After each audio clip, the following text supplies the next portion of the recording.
J'ai fait des choses tellement variées pour cette exposition.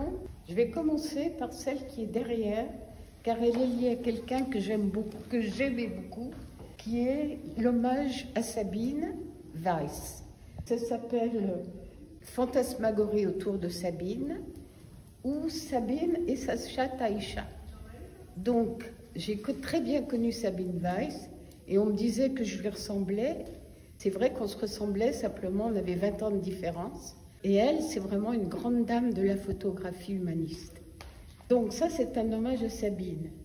Alors, à côté, c'est un peu avec le thème de Pinocchio, qui devient une peinture assez insolite, peut-être un peu dérangeante, mais avec de l'humour. Donc, chacun va y prendre ce qu'il va y trouver. Et si on fait parler la personne qui regarde, on s'aperçoit qu'elle va être plus attirée par un personnage en particulier et qu'elle va en rejeter un autre. Donc, c'est un jeu de tête, en fait.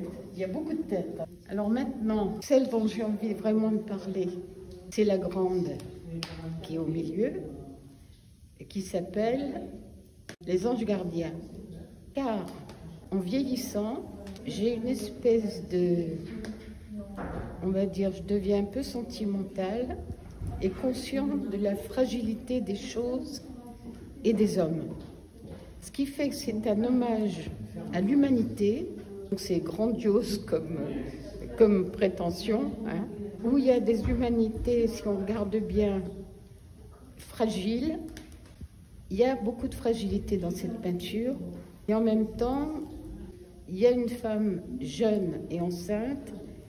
Là, ça veut dire que l'humanité va continuer malgré tout ce qui va nous tomber sur la tête.